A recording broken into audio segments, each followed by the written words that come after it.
Hello guys, my name is Mohammad Mehta Hussain और स्वागत करता हूं आप सभी लोगों को मेरे यूट्यूब चैनल पर। तो हमारे सामने आज है the talk of the town, the talk of the city, the Guerrilla. हाँ जी, इसका नाम गैरिला है। इसको बहुत लोग गोरिल्ला, चिंपांजी, बंदर बहुत कुछ कह चुके हैं ऑलरेडी, लेकिन इसका नाम गैरिला है। इसका यू शायद साइलेंट है, तो इसका नाम गैरिला है। तो ये जो है हमारे पास सेकेंड टॉप वेरियंट है। इसके ऊपर और दो वेरियंट आते हैं, एक आपका ब्लू गोल्डन में आता है और एक ब्लू वाइट में आता है। वो दो उसके इसके ऊपर वाले वेरिएंट है, इसके नीचे ये दो वेरिएंट है, इसके नीचे और दो वेरिएंट है। उनमें एक ही डिफरेंस है, द टॉप वेरिएंट और बेस मॉडल में एक ही डिफरेंस है यहाँ पे। वो डिफरेंस है कि जो टीएफटी डिस्प्ले दिया गया है, the first in segment round TFT display, जो रॉयल एनफील्ड ने इंट्रोड्यूस किया था हिमालयन 450 के टाइम पे, ये डिस्प्ले हमें टॉप मॉडल्स में देखने को मिल रहा है। और जो बेस मॉडल्स है, जो सिल्वर कलर है और एक कलर है, उसमें ये वाला डिस्प्ले देखने को नहीं मिलेगा आपको। उसमें आपको मिलेगा the analogue display, sorry the manual display या एनालॉग डिस्प्ले, जो भी कह सके आप, जो हमें हंटर 350 में देखने को मिलता है। वैसे आपको ये बाइक दिखने में थोड़ा हंटर हंटर फील दे रहा होगा, लेकिन ये हंटर नहीं है। लेकिन फर्स्ट लुक के हिसाब से बाहर फॉरेन में लॉन्च किया गया था, लगा था बाइक बहुत बड़ा है, लेकिन बाइक उतना बड़ा नहीं है गाइस। बाइक अपने हिसाब से काफ़ी सही बाइक है। रोडस्टार वेरिएंट इसको बनाया गया है, मतलब सिटी वेरिएंट्स के लिए। और मिनिमल ट्रैवलिंग्स आप कर पाओगे इस बाइक के साथ, और काफ़ी पावर दिया गया है। अभी जब हम शोरूम से लेके इस बाइक को लेके आ रहे थे इस लोकेशन तक, तो हमें फील हुआ कि वो जो 450 हमारे पास है, उससे इसका जो मतलब स्मूथनेस और पावर है वो ज़्यादा उभर के आ रहा था। क्योंकि आप देख सकते हो बाइक जो है उसको बहुत कॉम्पैक्ट बनाया गया है और काफ़ी लाइट वेट है। जैसे कि कुछ पार्ट्स इसमें हमारे 450 में जो कुछ पार्ट्स है वो लोहे के हैं, यहाँ पे कुछ कुछ पार्ट्स प्लास्टिक के यूज़ किए गए हैं, जिसकी वजह से काफ़ी पावर जो है वो निभर के बाहर आ रहा है। So let's start with the display first. Okay, तो डिस्प्ले आप देख सकते हो, हमारा नॉर्मल गैरिला लिखा आता है। उसके बाद ये अपना जो उसका जो भी है, उसके बाद यहाँ पे आपको जितने भी ये सेटिंग्स है, वैसे सौरभ शायद मीटर फ्लिकर कर रहा होगा, उसको इग्नोर कीजिएगा। तो यहाँ पे आपको ट्रिप 1, ट्रिप 2, उसके बाद फ्यूल रेंज, उसके बाद फ्यूल कंजम्पशन, उसके बाद वोल्टेज, इंजन टेम्परेचर, ये सब कुछ देखने को मिल जाएगा। सर्विस ड्यू भी देखने को मिल जाता है, ये सेटिंग्स में जाके अपीयरेंस हमें डालना पड़ेगा। और साथ ही में हमें एक चीज़ नहीं दिया जा रहा है, वो जो हमारे 450 में जो है, हम इसको चेंज कर सकते हैं द राइडिंग मोड्स। इसमें राइडिंग मोड दो मोड दिया गया है, एक परफॉर्मेंस मोड, एक इको मोड। लेकिन उसमें हम अपने 450 जो हिमालयन 450 है, उसमें हम उसका एबीएस ऑफ कर सकते हैं। लेकिन इस बाइक में जो है हम एबीएस नहीं ऑफ कर सकते। बाकी सब कुछ सेम है, everything is same to same ditto. Chassis भी हमें जितने देखने को मिल रहा है वो भी सेम है। बाइक का एक प्रॉब्लम मुझे मिला आते वक्त, पहली प्रॉब्लम्स के बारे में पहले बता देता हूँ, बाद में हम अच्छी चीज़ों के बारे में बात करेंगे। जो प्रॉब्लम मुझे मिला आते वक्त वो था इसका turning radius guys. Turning radius जो है बाइक का, वो काफ़ी कम देखने को मिला मुझे, क्योंकि बीइंग अ 450 मतलब एडवेंचर ओनर, और ऐसे भी मैंने रोडस्टार वेरिएंट चलाया। जैसे इसका एक कॉम्पिटिटर है मार्केट में जिसका नाम है ट्रायम्फ 400, तो उसको चलाने के बाद, इसको चलाने के बाद मतलब एक डिफरेंस मिला, वो जो टर्निंग रेडियस का जो डिफरेंस है वो मुझे मिला। तो टर्निंग रेडियस पे शायद किसी को अनकंफर्टेबल लग सकता है ये बाइक, क्योंकि टर्निंग रेडियस उतना है नहीं गाइस। तो सबसे पहले ऑलरेडी हमने बात कर लिया डिस्प्ले के ऊपर। तो सेकेंडली हम आते हैं टायर पे। तो शायद रॉयल एनफील्ड का ये फर्स्ट इन सेगमेंट बाइक है जिसमें हमें टायर सेगमेंट देखने को मिल रहा है 120, 120। इतना ब्रॉड टायर आज तक रॉयल एनफील्ड ने किसी बाइक में नहीं दिया अपना। तो ये फर्स्ट इन सेगमेंट है उनका, जिसमें 120 टायर का साइज़ दिया गया है। और C8 का टायर दिया गया है, नाम तो मुझे पता नहीं कौन सा नाम है, C8 का ही दिया गया है। हाँ, ग्रिप एक्सल दिया गया, रेडियल। आगे का भी रेडियल टायर है, पीछे का भी रेडियल टायर है, 120 साइज़ का। और आपको डिस्क देखने को मिलेगा, काफ़ी बड़ा डिस्क दिया गया है। ये एबीएस का प्लेट है साथ में। और ब्रेक जो कैलिपर है वो दिया गया है बाइब्री का, मतलब बाई ब्रेम्बो। और इसमें भी एज यूजुअल हमारे हिमालयन 450 के जैसे इसमें भी सिंटेड ब्रेक पैड्स यूज़ किए गए हैं, not the ceramic ones. Sintered pads में एक फ़ायदा है कि उनका जो ब्रेक बाइट होता है वो काफ़ी स्ट्रॉन्ग होता है एज कम्पेयर टू हमारे नॉर्मल सेरेमिक ब्रेक पैड्स। और एक आते हैं ऑर्गेनिक ब्रेक पैड्स, उनके बारे में कभी और बताऊंगा विस्तार में। लेकिन फिलहाल हम ये बता रहे हैं कि सिंटेड ब्रेक पैड जो है उनका ब्रेक बाइट कुछ ज़्यादा ही स्ट्रॉन्ग होता है गाइस सिंटेड ब्रेक पैड्स का। पीछे में भी आपको देखने को मिलेगा 160 का टायर, काफ़ी ब्रॉड टायर 160। तो ये भी काफ़ी सुंदर दिया गया है। कॉर्नरिंग्स में मुझे बाइक काफ़ी पसंद है, क्योंकि कॉर्नरिंग में टायर बड़ा होने वजह से जो कॉर्नर्स है काफ़ी स्टेबल था बाइक कॉर्नर्स पे। ब्रेक्स तो ऑलरेडी बताया है मैंने कि सिंटेड ब्रेक पैड्स है। तो उसके बाद हमें देखने को मिलेगा same S oil cooled engine, या आपका रेडिएटर दिया गया है। इसमें भी एज यूजुअल हमें एक प्रोटेक्टर गार्ड लगाना पड़ेगा। वैसे रॉयल एनफील्ड ऑफर कर रहा है, आप आफ्टर मार्केट भी लगा सकते हो, कोई बात नहीं। ये रेडिएटर का जो हम कूलेंट डालते हैं इसमें भी डाल सकते हैं, और शायद इसमें, हाँ, इसमें भी डाल सकते हैं कूलेंट। और एज यूजुअल 450 में जैसा है, गैरिला 450 में भी सेम हमें मार्किंग्स इधर देखने को मिलेगा, कूलेंट का लेवल कितना है। एकदम कोने में फ्लैश लाइट का ज़रूरत हमेशा पड़ता है ये देखने के लिए। उसके बाद हमें जो इंजन देखने को मिल रहा है, आपको जो इंजन देखने को मिल रहा है वो सेम माउंटेड है ये 3 बोल्ट्स पे। आगे ये वाला मेन फ्रेम, ये सब फ्रेम पे बोल्ट है इंजन, मतलब 2 बेसिक बड़े नट्स पे बोल्ट किया गया है इंजन को। शेरपा 452 जो इंजन है, ये शेरपा 452 इंजन के ऊपर इस बाइक को बनाया गया है। पावर और टॉर्क जो है बाइक पे सेम रखा गया है, 40 Nm और 40 PS सेम रखा गया है। ब्रेक आप देख पा रहे हो, ब्रेक पैडल जो है हमारे 450 में थोड़ा सा क्योंकि वो एडवेंचर पर्पस के लिए बनाया गया, तो उसमें ऐसे हमें काटा काटा वाला वो मिल जाता है पीछे का ब्रेक पैडल। इसमें हमें सिंपल मिलता है जो हमें नॉर्मल बाइक्स में देखने को मिलता है, ये ब्रेक पैडल है। यहाँ पे हमें फुट पैक्स देखने को मिल रहा है, जहाँ पे ये रबर का कोटिंग किया गया है ऊपर, इसको आप खोल सकते हैं, नीचे नट्स दिए गए हैं। जैसे कि हर बाइक्स में आजकल खोलने का एक ट्रेंड चल रहा है, अगर आप लोग कभी ऑफ रोडिंग करते हो तो इसको खोल के लेके जा सकते हो। वैसे ये बाइक वैसे ऑफ रोडिंग के लिए बना ली है, लेकिन अगर आप लेके जाना चाहते हो तो स्विंग आर्म आप देख सकते हो, बहुत सुंदर, काफ़ी सुंदर स्विंग आर्म है, हमारे 450 के जैसे ही है। और पीछे मोनोशॉक दिया गया है, मोनोशॉक जो है वो एडजस्टेबल है, फिलहाल एकदम सॉफ्ट सेटिंग में दिया गया है, माने बाय डिफ़ॉल्ट कंपनी से बहुत सॉफ्ट सेटिंग में आया है।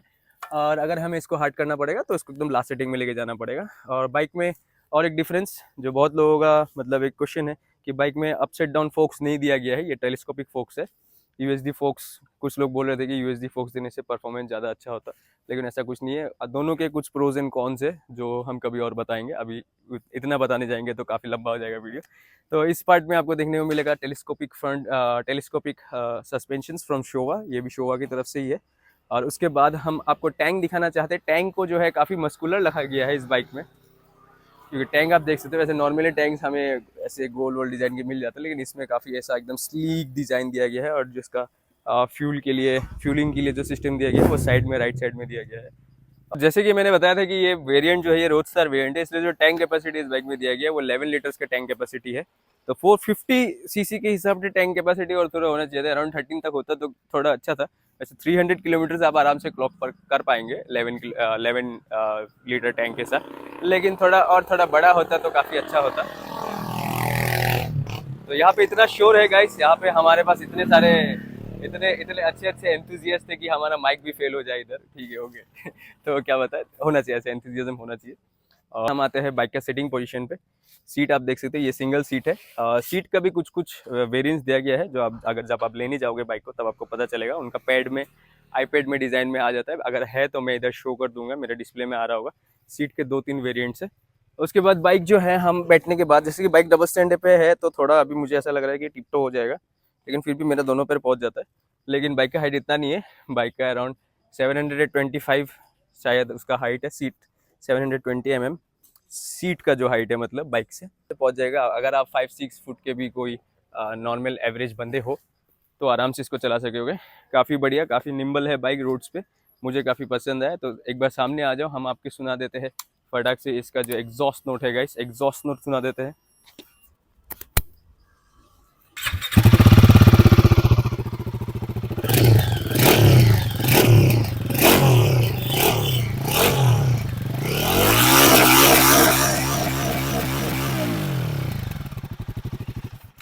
तो एग्जॉस्ट नोट भी काफ़ी सुंदर इस बाइक का, सुनने में तो काफ़ी मतलब सूदिंग एग्जॉस्ट नोट, ऐसा लाउड नहीं है, बहुत सूदिंग एग्जॉस्ट नोट है। पीछे में भी ब्रेक पैड्स मुझे देखने को मिल रहे हैं, ये भी ब्रेक पैड्स सिंटेड ही होंगे, हाँ एज यूजुअल सिंटेड ब्रेक पैड्स ही दिया गया है बाय ब्रेम्बो। और ये भी बाइब्री का सिंबल लगाया गया है, तो ये पीछे का ब्रेक कैलिबर जो है वो भी बाइब्री का ही ब्रेक कैलिबर है। तो उसके बाद हम आते हैं बाइक के पीछे में जो है, इसको एज यूजुअल हमारे हिमालयन 450 के जैसे ही रखा गया है। इसमें जो टेल लाइट्स दिए गए हैं वो इंटीग्रेटेड है, मतलब इसका जो ब्रेक लाइट्स है वो ऑलरेडी इंडिकेटर्स के साथ ही इंटीग्रेटेड है। अगर हम आगे ब्रेक प्रेस करते हैं तो ये ब्राइट हो जाएंगे गाइस, ये देखिए, वाह ब्यूटीफुल, मतलब समथिंग लाइक BMW। और हमें यहाँ पे हेजर्ड देखने को मिलेगा 4 इंडिकेटर का, जो एक ही साथ में जलते हैं। टेल को थोड़ा अलग किया गया है इस बार, टेल जो है हमारे हिमालयन 450 में टेल थोड़ा अलग है, इसमें टेल अलग है, मतलब डिज़ाइन काफ़ी चेंज किया गया है बाइक को, ऐसा नहीं है कि सेम टू सेम रखा गया है हिमालयन 450 के जैसे, बस जो इंजन जो है वो सेम शेयर कर रहा है दोनों बाइक, बाकी डिज़ाइंस काफ़ी चेंज किया गया है। और सबसे इम्पॉर्टेंट चीज़ जो आपको सिटी में देखने को मिलेगा वो है, इस बाइक में आपको मिलेंगे alloy wheels guys, tubeless alloy wheels जो बहुत लोगों का प्रॉब्लम होता है कि रॉयल एनफील्ड के बाइक अभी भी पुराने ज़माने में है, उनमें ट्यूबलेस का ऑप्शन नहीं आता है, तो वैसे 650 सीसीज में आ रहा था। अभी फाइनली हमें 450 सीसी भी देखने को मिल रहा है, जिसमें ट्यूबलेस वर्जन हमें देखने को मिल रहा है एलॉय व्हील्स का। ओके, तो काफ़ी सुंदर। तो 2-3 सिनेमेटिक चेक कीजिए उस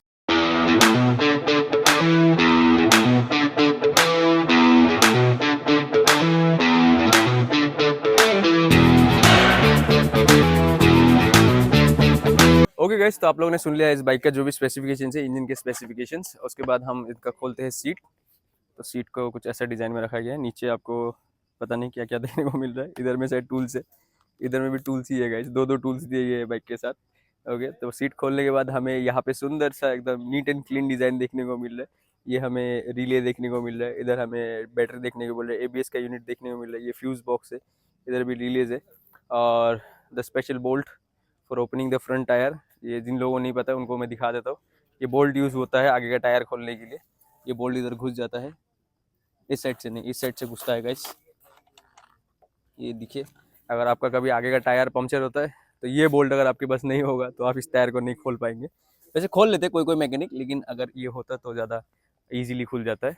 तो ये बोल्ट यहाँ पे दिया जाता है, रॉयल एनफील्ड खुद इसको दे देते हैं। इसके लिए डेडिकेटेड स्लॉट दिया गया है, और ये लॉक सिस्टम में ऐसे निकल के नहीं आता। ये इसको आपको थोड़ा ट्विस्ट करके उसके बाद निकालना होता है, तब ये निकल जाता है। ओके, तो सीट के नीचे ये सभी है और कुछ नहीं है। थोड़ा स्पेस दिया गया, कुछ अगर कागज़ वागज़ रखना हो तो आप रख सकते हो कागज़ के साथ। और सीट लगाने का टेक्निक भी काफ़ी स्मूथ है, लग गया गाइस, वेरी इजी।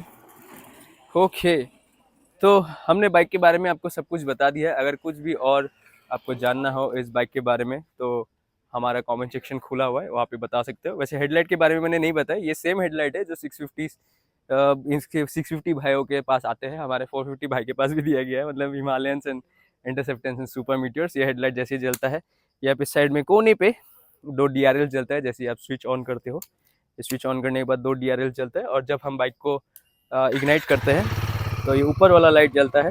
उसके बाद जब हम अपर देते हैं तो नीचे वाला लाइट जलता है। वैसे मुझे सुनने को मिला है कि पहले से जो है इसका ब्राइटनेस को अच्छा किया गया है, ताकि जो थ्रो है, काफ़ी लोगों का प्रॉब्लम आ रहा था कि सिटीज़ में या फिर हाईवेज़ में जो लाइट का थ्रो है वो काफ़ी कम है। एक्चुअली लाइट का थ्रो इसलिए कम है, मैं बताता हूँ। अगर आप इस हेडलाइट को अच्छे से देखो तो यहाँ पे आपको कहीं पे भी एलईडी जो है वो आपको देखने को मिलेगा नहीं, मतलब वो जो बल्ब है वो आपको देखने को नहीं मिलेगा। ये पूरा जो सिस्टम है इसको रिफ्लेक्शन सिस्टम पे बनाया गया है, जिसका बल्ब जो है वो जो रॉयल एनफील्ड का लोगो बीच में दिया गया है उसके पीछे है इसका बल्ब। तो जब भी लाइट जलता है ऊपर रिफ्लेक्ट करता है, उसके बाद रोड पे आता है। तो इसके वजह से जो है थोड़ा सा ब्राइटनेस में 19-20 हो रहा है। वैसे सुनने को मिला इस बार ठीक हो गया, अभी रात को चलाने से पता चलेगा। वैसे आज तो हम इस बाइक का राइड रिव्यू नहीं देने वाले हैं, नेक्स्ट वीडियो में इंशाल्लाह हम इस बाइक का राइड रिव्यू भी लाएंगे। तो अगर आपको कुछ भी क्वेश्चन हो इस बाइक के रिगार्डिंग, मुझे आप कमेंट सेक्शन में डाल सकते हो, या फिर मेरे डिस्क्रिप्शन में इंस्टाग्राम का लिंक भी मिलेगा, वहाँ पे मुझे डायरेक्ट मैसेज कर सकते हो। क्योंकि हम यूट्यूब से ज़्यादा एक्टिव हम इंस्टाग्राम में रहते हैं गाइस, तो इसलिए जल्दी से ज़रूर हमें फॉलो कीजिएगा इंस्टाग्राम पे। और अगर मेरे से कुछ छूट गया है इस बाइक में तो ज़रूर से बताइएगा, हम उसके बारे में बता देंगे। वैसे मैंने अराउंड 360 में जितने कुछ मुझे दिखे हैं मैंने सब कुछ बताया एज अ ऑनेस्ट रिव्यू मेरे हिसाब से। जो होना चाहिए था, जो नहीं होना चाहिए था, जो गलत लगा मुझे वो मैंने पहले ही बता दिया था। जो मुझे अच्छा लगा वो मैंने आपको लास्ट में बताया, जो जो चीज़ अच्छा दिया गया है। यहाँ पे एक और ऑप्शन है जिसके बारे में बोलना भूल गया था, मैं वो बता देता हूँ आपको। जैसे कि आपको पता है ये रोडस्टर वेरिएंट है, आप सिटी में चलाओगे तो जब भी आप इसको चलाओगे तो आपको एज यूजुअल विंड ब्लास्ट बहुत मिलने वाला है। और बाइक का फ्रंट जो है उसको एकदम खाली रखा गया है, तो जिसकी वजह से आपको विंड ब्लास्ट काफ़ी मिलेगा आपका हेलमेट पे। तो यहाँ पे जो है एक एक्सेसरी प्रोवाइड किया जा रहा है रॉयल एनफील्ड की तरफ से, जो इसका विंडशील्ड है। अगर वो चाहिए तो आप लगा सकते हो, वैसा सीन है। और पीछे में भी अगर आप कभी ट्रैवल करते हो तो ये जो ग्रैब रेल्स है ये पिलियंस के लिए दिए गए हैं। यहाँ पे आप सीट पे तो माउंट कर सकते हो, लेकिन इसके साथ में कुछ ट्रे व्रे नहीं दिया गया है। तो आई थिंक कि एक एक्सेसरी मैंने देखा था वहाँ पे, जैसे कि हमारे 450 में है, ग्रैब रेल के साथ ही एक वो आता है, ट्रे आता है। तो शायद वो यहाँ पे फिट हो जाएगा, या फिर कुछ एक्सेसरी प्रोवाइड करेंगे रॉयल एनफील्ड इसके साथ।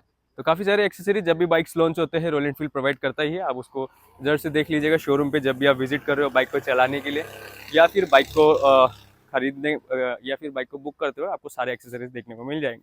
और ये जो है फ्रंट का पार्ट, इसको प्लास्टिक दिया गया है। ये मैं बता रहा था कि इस बार काफ़ी सारे जो पार्ट्स है इसको प्लास्टिक किया गया है, ताकि जो बाइक है वो काफ़ी हल्का हो जाए। और काफ़ी हल्का हो भी चुका है बाइक, जिसकी वजह से बाइक का जो पावर है वो काफ़ी उभर के आ रहा है हमारे 450 से, क्योंकि 450 काफ़ी भारी है। मतलब हिमालयन 450 काफ़ी भारी है। गैरिला गैरिला 450 जो है वो काफ़ी निम्बल और काफ़ी सुंदर है टायर की वजह से। आशा करता हूँ गाइस आपको इस बाइक के बारे में जितने भी क्वेश्चंस थे मैंने उसको आंसर दे दिया। अगर कुछ भी रह जाता है तो मेरा कमेंट सेक्शन खुला है, वहाँ पे आप उसको क्वेश्चन कर सकते हो मुझे।